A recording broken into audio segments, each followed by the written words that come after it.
A série começa nos mostrando um monstro maluco e como a Terra no ano de 2045 está em uma guerra maluca. Vemos um homem tendo sua cabeça cortada e outro sendo transformado em um donut. Enquanto todos percebem o quão desamparados estão diante desse monstro, um dos homens aceita completamente seu destino e olha para o chão, imaginando se esse é o fim. O monstro vai acabar com ele antes que seja salvo por outra pessoa que o corta em pedaços. Ele parece surpreso, mas o reconhece como uma ameaça, então muda sua prioridade de alvo para ele. Ele facilmente se mantém firme, desviando de todos os ataques, desmembrando os tentáculos que voam em sua direção. Ele então desvia de um grande golpe, mas é o que o monstro queria, pois vai atacar direto em sua cabeça. Mas ele permanece calmo e o explode com sua pistola e diz ao homem para se levantar, pois eles continuarão se movendo. Ele é o comandante e chefe da Força de Defesa Final da Terra chamada Hanung. Seus homens dizem, sim, senhor. E ele pega sua arma e começa a atirar também. Hansung explica que a humanidade está em guerra contra monstros há décadas. E agora, após batalhas intermináveis, apenas um punhado deles permanece, e seu objetivo está bem diante de seus olhos, finalmente. Enquanto ele se esquiva dos ataques, nós o vemos se preparando para desferir alguns bons tiros antes que um círculo mágico dourado gigante apareça diante dele e abaixo dele. Hansung pergunta o que é isso. Enquanto seus soldados estão sentados ali lutando, seu corpo começa a ser transportado para longe. Seu soldado se vira procurando por ele, vendo apenas sua arma no chão. Hansung então ouve uma voz lhe dizendo para atender ao chamado. Enquanto o vemos acorrentado, olhando para um grupo de pessoas encapuzadas. Eles dizem que nunca imaginaram que realmente teriam sucesso, e este é o herói de outro mundo sobre o qual ouviram falar. Hansung pergunta o que está acontecendo, imaginando onde ele está. E um velho o recebe no Império, dizendo que, embora eles saibam que isso é repentino, eles precisam dele para derrotar o Rei Demônio e salvar seu mundo. Hanung pergunta sobre o que diabos ele está falando, perguntando onde ele está e quem eles são, já que ele deveria estar na Coreia. O velho diz para ele ficar quieto enquanto libera a aura dourada que está acorrentada ao seu redor e usa o juramento de contenção para impedi-lo de falar. Hanung começa a ficar chocado e o velho diz para ele não resistir. Não lhe fará mal se ele obedecer enquanto ainda estiver sendo civilizado. Hansung pergunta como isso é ser civilizado, já que eles acabaram de sequestrá-lo. O velho diz mais uma vez para ele derrotar o Rei Demônio e salvar seu império. Enquanto deixa cair uma espada a seus pés, ele diz que se fizer isso, eles podem mandá-lo de volta para seu mundo original. Ele não sabe se aceitará o pedido deles ou não. Ele percebe que não tem outra escolha, porque eles estão praticamente o forçando a fazer isso, e ele diz que fará isso. Hansung diz que foi assim que ele foi convocado para um mundo completamente diferente para lutar mais uma vez como o herói de outro mundo de um império. Ele trabalhou sem parar e participou de inúmeras expedições, massacrando inimigo após inimigo, atendendo a todos os pedidos intermináveis do Império. 3 anos se transformaram em 5, que se transformaram em 10. Ele sacrificou sua juventude para finalmente derrotar o Rei Demônio de Valor. Ele se pergunta se finalmente está livre, dizendo que todas as noites sonha com o que fará quando voltar para casa. Mas toda vez que ele faz uma missão, o velho diz que lhe dirá o que fará em seguida. Hansung diz que não foi isso que ele prometeu. O velho diz que salvar o Império não termina com o Rei Demônio. E ainda há aqueles que se opõem à unificação do Império, o que significa que eles precisam ser eliminados. Eles não podem deixar outro dissidente se levantar, e ele só precisa cuidar dessa ameaça. Se ele eliminar seu alvo, ele finalmente estará livre. Então, ele deve ajudá-los um pouco mais. Hanung percebe que não pode fazer nada devido ao juramento de contenção. Ele diz que não há como um cachorro com uma coleira escolher. Ele se pergunta quando isso finalmente acabará. Ele vai para o reino dos cavaleiros tutonianos para lutar contra seu inimigo e o esfaqueia no peito, terminando a missão. O cavaleiro diz que não consegue acreditar que é tão tolo. Hansung diz a ele que não teve escolha e se desculpa com Bedeu. Bedeu diz a ele para não se desculpar porque em breve ele também será descartado. Hansung diz, com isso, finalmente acabou e ele pode ir para casa até que um de seus homens se aproxime dele por trás, mas não para golpes loucos nas costas. Em vez disso, ele o envolve em volta da garganta e começa a sufocá-lo, dizendo que fez um ótimo trabalho antes de esfaqueá-lo nas costas. Hansung pergunta a Brandenberg por que ele faria isso, e ele diz que lutou admiravelmente todos esses anos e serviu bem como cão de caça do Império, mas ele, o grande general e cavaleiro sagrado, apenas reconhece isso. Hansung diz que deve ter sido uma mentira o tempo todo, pois eles nunca planejaram mandá-lo de volta para casa. Brandenburg pergunta por que ele faria isso, já que o cão de caça só sabe morder. Ele puxa a lâmina de suas costas, despedindo-se dele. Hansung diz que sabia que eles não o deixariam ir facilmente, mas ainda assim não consegue acreditar. Ele Ele nunca esquecerá essa humilhação e fará seu império amaldiçoado pagar aniquilando-o. Naquela noite, assim que morreu, ele fechou os olhos. Mas quando os abriu novamente, ele renasceu. Ele estendeu a mão para sua mãe e se perguntou quem ela seria, pois já tinha visto seu rosto antes. Depois que ela beliscou sua bochecha, ele disse que se lembrava. Este homem era o maior necromante e mago negro do continente, chamado Duque Saxon. Este lugar deve ser a sede da magia proibida do Império, Necrópole, que é a localização da Torre Negra. A Pedra da Reencarnação, que só pode funcionar uma vez, é ativada com sucesso. Era a única coisa que ele escondeu, um artefato proibido que ele preparou para se libertar de sua coleira. O corpo em que ele nasceu é deixado inteiramente ao destino. Mas pensar que ele renasceu como o primogênito da família saxônica, uma das nobres de elite do Império. Com isso, ele nasceu em berço de ouro. Quando crescer na necromancia do mestre, ele eliminará todos os bastardos que fizeram isso com ele. O Duque pergunta a Babá por que a criança não está chorando. Ela diz que é estranho porque ele está respirando claramente, mas está em silêncio. A mãe diz que talvez possa verificar sua condição. Hansung diz que ele não é uma criança, então suas lágrimas não virão facilmente. A Babá diz que sua respiração está estável, então não há nada com que se preocupar. Mas o Duque diz que uma criança sem lágrimas é considerada um Iloman. Ela diz que não há necessidade de ele se preocupar, mas se ele realmente deseja que ele chore, eles podem simplesmente dar-lhe palmadas até que ele o faça. Enquanto ela começa a bater-lhe nas bochechas, ele cerra os dentes e segura as lágrimas enquanto ela continua. E o Duque ri, dizendo que ele é uma criança muito teimosa. A dona da casa diz que ele deve ter herdado a sua força de vontade. Hansung chama-os de idiotas, dizendo que ele está perfeitamente bem. Ela levanta a mão e Hansung diz que não consegue acreditar que isso vai acontecer novamente. Mas em vez disso, ela começa a afagá-lo. Hansung fica surpreso e diz que no momento em que o calor de uma mão gentil tocou sua pele, de repente ele percebeu algo. Ele não se lembra da última vez que sentiu tanto calor e isso irradiava um amor que ele não sentia há anos, o que realmente o fez chorar. E não importa o quanto ele tentasse impedir, ele não conseguia. Algum tempo depois, seu pai diz que já se passaram 8 anos desde que Dale veio a este mundo, e esse tempo realmente voa. Sua mãe concorda e pergunta se Dale ainda está na sala de estudos. Acho que esse é o novo nome de Hansung. Ele diz que nunca largou os livros desde os 4 anos de idade. E seu pai diz que é porque puxou a ela e que se interessa por magia. Finalmente descobrimos que o nome de seu pai é Alan. E ela diz que ele realmente não se esqueceu da promessa que fez a ela. Ele pergunta se ela está falando sobre ele não ensinar necromancia e ela fica feliz que ele se lembra. Ele diz que é claro que faria isso com um presente que preparou para o aniversário de Dale amanhã. Mas antes que ele possa terminar sua frase, alguém bate na porta. Ele se pergunta quem é e a empregada entra chamando por ele em pânico, dizendo que há um problema com o jovem mestre e ambos parecem preocupados. Eles correm rapidamente pelo corredor e invadem o quarto perguntando se ele está bem. Ele olha para trás enquanto uma aura azul começa a flutuar ao seu redor. Ele chama seus pais. Sua mãe corre até ele e pergunta se ele está bem e o que aconteceu. Ele diz que está bem. Já seu pai, Alan, diz que consegue sentir mana no ar, mas acha loucura que uma criança de 8 anos consiga fazer isso. Enquanto sua mãe o mima, Alan se aproxima e pergunta se ele acabou de liberar mana de seu corpo. Dale diz que sabia que ele acharia estranho e não esperava que ele liberasse mana tão cedo. Se ele não respondesse rápido, poderia suspeitar de algo, mas Alan sorri, dizendo que é o que se espera de seu filho. Ele dá um tapinha em sua cabeça, dizendo que é uma pena que ele não possa lhe ensinar necromancia sozinho. Dale pergunta como diabos ele pretende se vingar se não consegue aprender necromancia. Sua mãe diz que os servos vão limpar isso e ele pode voltar para seu quarto rapidamente.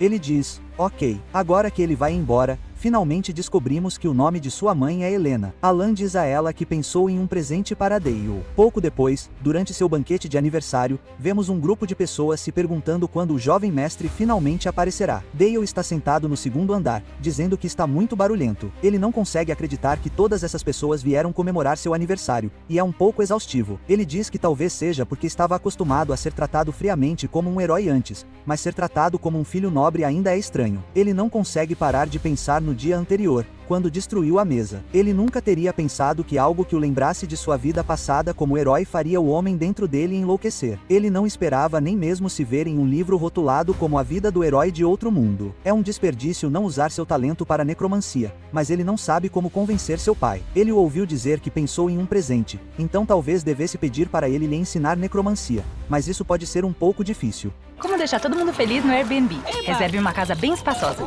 tipo essa. Depois reserve um passeio para as crianças, com alpacas. Esse é o Polpeta.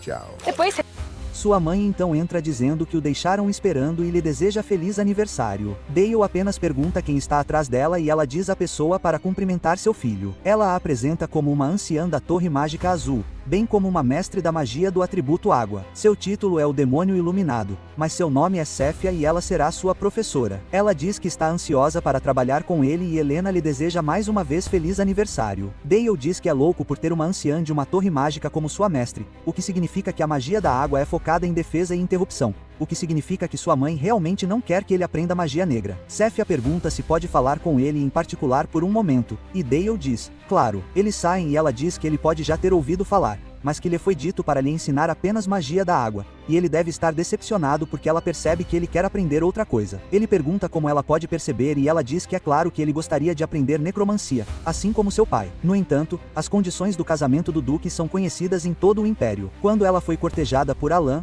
ela temeu sua infâmia. Para tranquilizá-la, ele prometeu nunca passar suas artes das trevas para o filho deles. Ela se lembra do casamento deles, onde os anciões da Torre de Magia Negra usavam roupas brancas em vez de pretas. Desde que esse voto foi feito, aprender magia negra imediatamente se tornou difícil, mas ela persuadirá Helena de alguma forma, perguntando a Dale se ele seguirá sua orientação. Ele pergunta se ela não acha necromancia desagradável, já que ela é uma elfa que valoriza a lei da natureza, então reviver os mortos deve ser estranho. Ela ri, diz que é engraçado, e diz que pensa o mesmo dos padres que trazem os moribundos de volta à vida, já que essa também não é a vontade da natureza. Seja necromancia ou ressurreição, ambas parecem iguais para ela. Dale diz que ela não é como os elfos tacanhos de sempre, e que pode até ser uma boa mestra. Ela diz que está na hora da primeira lição, e que já ouviu falar que ele formou um fragmento do seu círculo de Mona. Seu primeiro objetivo será expandi-lo e completar seu primeiro círculo. Dale diz que isso é perfeito, já que a maioria dos feitiços que ele leu exigem pelo menos o primeiro círculo, o que significa que ele poderá testá-los. Ela diz para ele colocar a mão sobre o coração e se concentrar. Ele começa a fazer isso, dizendo que este mundo é muito diferente da Terra. É totalmente abundante em mana. Mas a menos que você seja um ser antigo como um dragão, não consegue lidar com mana bruto diretamente, e é por isso que os humanos precisam de um filtro, também conhecido como Círculo do Coração de Mana. Ele precisa reunir os fragmentos espalhados ao redor do seu coração, montá-los e fazê-los girar constantemente. Ele ri, dizendo que o círculo é como gravar um caminho de fluxo de mana em seu coração,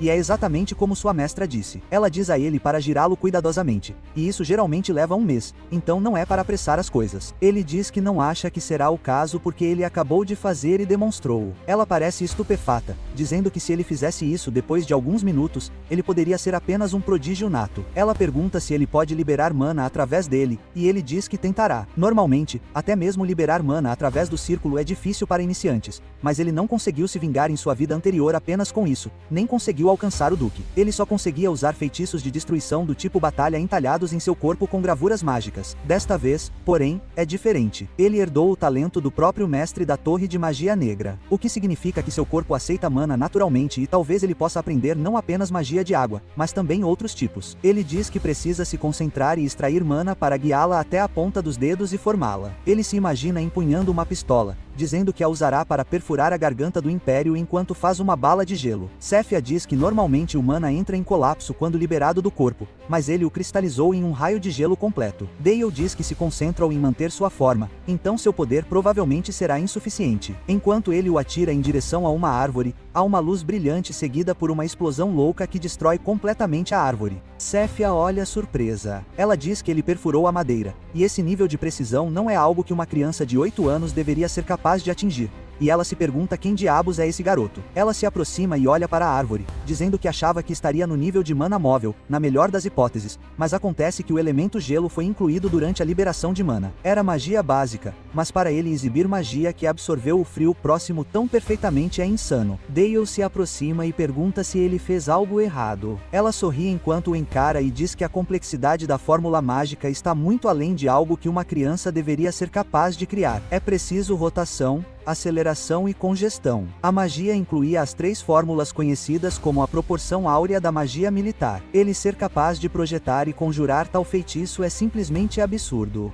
Dale pergunta se há algo errado, e ela diz que não é nada, e consegue entender por que seu pai achará isso lamentável. E o ouvimos perguntando a ela mais tarde por que ela não pode ensiná-lo. Se ele alcançou o primeiro círculo em apenas alguns minutos, então ela certamente deveria ser capaz, mas ela diz que assim que ele o alcançou, ele usou um feitiço letal perfeito no local. Alan parece surpreso e ela diz que era difícil acreditar que uma criança de 8 anos tivesse feito isso. A fórmula mágica militar foi usada em sua criação e era uma proporção áurea perfeita. Alan pergunta se ela está dizendo isso porque faz parte da Torre Mágica Azul que busca a não violência e que ela não pode ensiná-lo. Ela diz que não é o caso e que sente uma forte necessidade de guiá-lo para o caminho certo. Alan pergunta qual é o problema para seu declínio e ela diz que é a magia no ar do Lorde Noir, que é a Torre Mágica Negra. Alan parece surpreso e ela diz que parecia que Dale já possuía a magia que queria aprender, e que ela ouviu sobre sua história de amor e, embora respeite a promessa que ele fez com Helena, isso não lhe dá o direito de decidir o futuro de seu filho,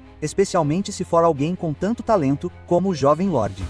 Dale tenta ouvir a conversa deles, mas não consegue ouvir nada. Ele senta do lado de fora dizendo que eles devem estar falando sobre ele e ele não esperava que seu primeiro feitiço demonstrasse tanto poder, o que a deixou realmente surpresa e ele terá que ter mais cuidado em controlá-lo dali em diante. Ele suspira até ouvir um homem chamando por ele. Ele imediatamente fica animado chamando seu tio Helmet. Helmet pergunta o que ele está fazendo ali e Dale diz que quer saber onde ele estava. Helmet diz que ele estava fora para cumprir seu dever de proteger a família e derrotar monstros assustadores. Dale diz que ele deve ter estado na masmorra. Neste mundo, o surgimento de masmorras e o excesso de monstros é um assunto grave para qualquer território. Desde a época em que o Rei Demônio ainda estava vivo, monstros que atacavam áreas civis sempre causaram muitos problemas. E é por isso que os cavaleiros de cada domínio se dedicam principalmente a limpar masmorras inexploradas dentro do território do Rei Demônio e eliminar monstros que transbordaram através de brechas de masmorra. Em particular, a situação em seu duque é várias vezes mais grave do que em outros territórios. E a razão para isso é ele. Após derrotar o Rei Demônio em sua vida passada, o duque recebeu ordens de transformar o território do Rei Demônio em território do Império, subjugando os monstros que ali residiam. Dale diz a seu tio Helmet para tomar cuidado. E Helmet pergunta sobre o que ele está falando antes de Alan sair,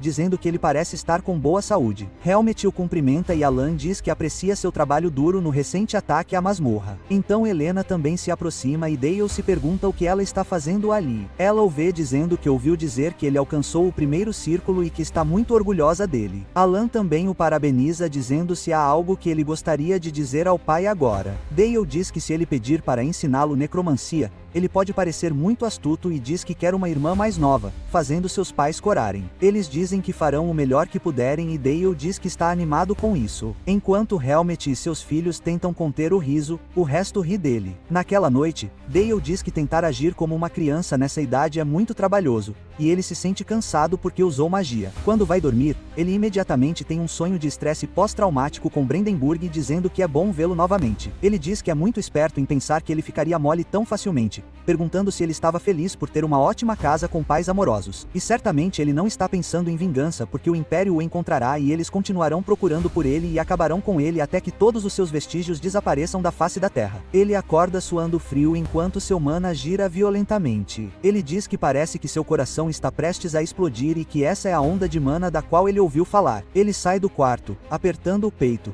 dizendo que o Império não o deixará ir até o fim. Ele sai, dizendo que achou que melhoraria se tomasse ar fresco, mas está piorando cada vez mais. Céfia diz que ele parece estar em uma situação difícil. Ela então começa a soltar Hora de sua mão, dizendo que ele é uma criança muito talentosa, mas ela não consegue evitar sentir uma sensação de perigo. Ela coloca a palma da mão no peito dele, dizendo que uma vez que Melis assuma o controle da magia da criança, isso será irreversível. E ela começa a corrigir seu fluxo de mana para se livrar da fúria. Dale olha para baixo, dizendo que na verdade ele se foi. E então ela o chama dizendo que a essência da magia é o espelho de seu coração. É por isso que cada mago tem uma individualidade diferente, mesmo que eles possam usar a mesma magia e seu talento em sua magia está tirando a vida de outras pessoas. É um talento muito perigoso e é exatamente por isso que ela acha uma sorte ser ela quem o ensinará. Ela lhe entrega um tomo de magia necromancia e diz que pode ser o destino que ela esteja com ele de agora em diante e lhe deseja feliz aniversário. Ele imediatamente começa a abraçá-la e ela diz que ele realmente é um necessitado. Algum tempo depois, do lado de fora das planícies do Portão Norte,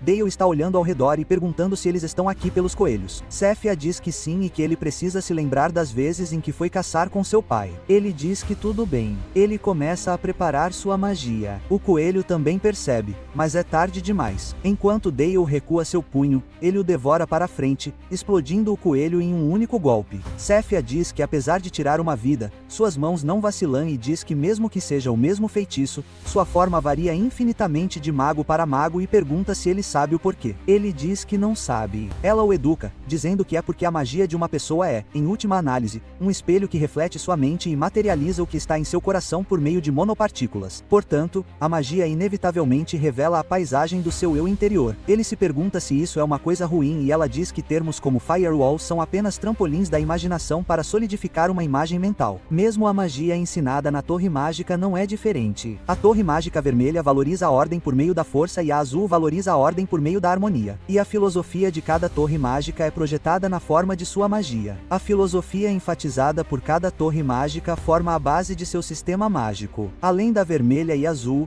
há também as torres mágicas preta, branca e verde. Ela acha que ainda é muito cedo para alguém tão jovem.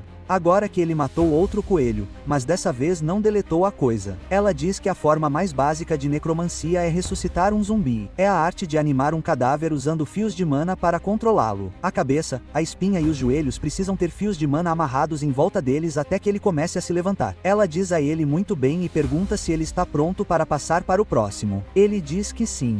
Quando ele começa a conjurar um feitiço chamado Armadura Congelada, seus olhos começam a girar e ele bate no chão e um raio de gelo voa direto em direção ao coelho, aprimorando-o com a armadura com espinhos. Ela diz que a execução da armadura dele é bem diferente e que a forma é adequada, mas agora eles podem testar a defesa dela. Ela desfere um ataque e Dale observa ansiosamente enquanto ele acerta o coelho diretamente e só faz lascar a armadura, e o coelho continua de pé. Dale diz que ele bloqueou o ataque dela e ela diz que foi ótimo e que ele parece ter algo a dizer e pergunta o que ele quer. Ele diz que gostaria que ela o instruísse sobre como ele pode utilizar melhor a magia do atributo água também. Ela sorri e diz que não. Ele pergunta por que não e ela diz que o que ele fez hoje foi uma forma bem básica de magia de água. Mas como toda magia, o atributo água exige uma visão mais profunda e níveis mais altos de compreensão à medida que se desenvolve. Para a maioria dos iniciantes, até mesmo aprender um tipo de magia é difícil. Lidar com dois tipos simultaneamente é o que eles chamam de mago duplo. Na idade dele, é quase impossível. E, do ponto de vista dela, parece ambição excessiva da parte dele. Mas ele não controlava apenas necromancia e gelo. Ele pergunta sobre o que ela está falando e se tudo o que ele mostrou a ela ainda não é o suficiente. Ela mesma disse que eles encontrariam o caminho dele caminhando juntos. Percebendo que está um pouco errada, ela diz a ele que encerrará a aula de hoje aqui. Naquela noite, no escritório, ele diz que não há nada que não possa fazer sozinho e que se mostrará tão bem que ela não terá escolha a não ser ensiná-lo. No dia seguinte, ela o chama continuamente até que ele se recupera. E ela pergunta se ele está bem e diz que parece que não dormiu. Ele diz que ficou acordado a noite toda para preparar algo e ela diz para ele não se esforçar demais. Ele diz, claro que não, enquanto levanta a mão para conjurar necromancia mais uma vez. O coelho ainda está lá com sua armadura. Ela diz que parece que ele já a domina completamente. Ele então explode a armadura quando ela começa a rachar e a explode para fora. Ela diz que isso se chama explosão de gelo e parece surpresa, perguntando se não é só isso. Quando mana começa a sair da boca do coelho,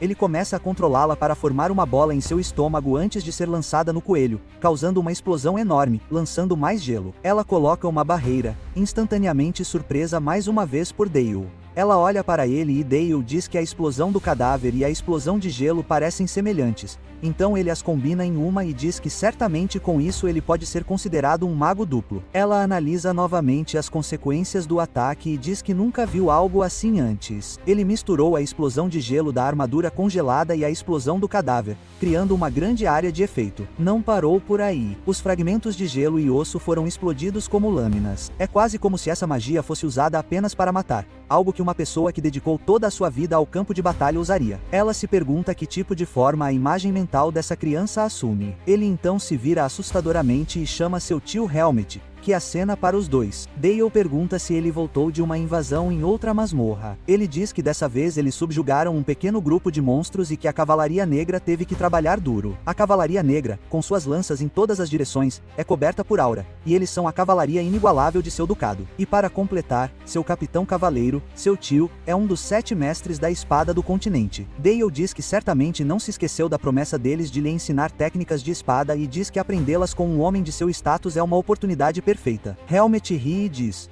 claro que não. E Dale acena para ele, dizendo que o verá mais tarde. Helmet diz para ele não ficar muito tempo fora, pois está frio. E até Céfia diz que é hora de eles voltarem. Naquela noite, ouvimos Alan pedindo para ela explicar o que ela acabou de dizer. Ela diz que é exatamente como ela mencionou. Dale dominou seu primeiro círculo em necromancia e magia da água. Alan diz que o que eles pediram para ela ensinar a ele não é necromancia. Ela diz que sabe que deveria ensiná-lo apenas magia da água, mas queria ensinar a ele tudo o que ele desejasse aprender. E ela disse antes que ele queria aprender mais do que apenas magia da água. E ela lamenta se exagerou. Helena diz que quer pedir que ela continue ensinando magia da água a ele. Céfia diz que é claro e que ela cuidará dele de agora em diante também.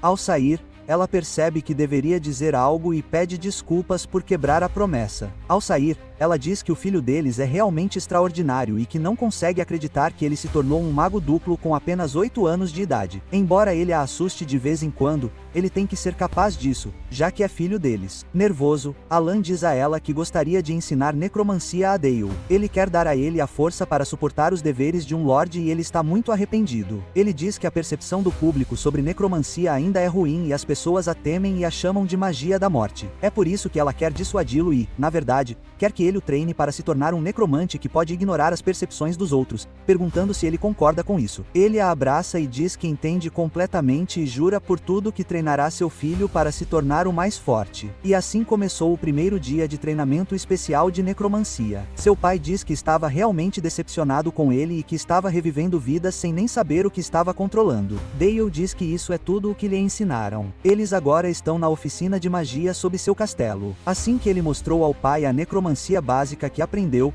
ele estalou a língua e o trouxe aqui. Alan diz que, já que ele está ensinando a ele, ele nem deveria pensar em usar um feitiço tão básico, e que começará memorizando as estruturas ósseas e musculares de todas as formas de vida, perguntando se ele entendeu. Dale diz que sim. Todos os livros que seu pai lhe deu eram livros profissionais que somente médicos em seu mundo leriam, mas ele finalmente teve permissão para passar para a magia prática. Alan diz a ele que a aula de verdade começará agora. Eles caminham até uma mesa e Dale olha para baixo e diz que este é o cadáver de um goblin. Ei! Porque ele está meio enrolado. Alan diz a ele que ele parece bastante perplexo. Um bruxo não treinado só pode mover o cadáver de um mestre espadachim como um zumbi. E por outro lado, um indivíduo habilidoso pode transformar um soldado comum em um cavaleiro da morte. Na frente dele está um soldado morto-vivo comum, perguntando como ele irá movê-lo. Dale estende a mão em direção a ele e começa a liberar seu mana. Ele diz que, diferentemente de um coelho, que é pequeno e tem apenas alguns ossos, um goblin é muito mais difícil de controlar, pois é bípede e ele tem que prendê-lo com muitas cordas. Um de seus monoanéis quebra,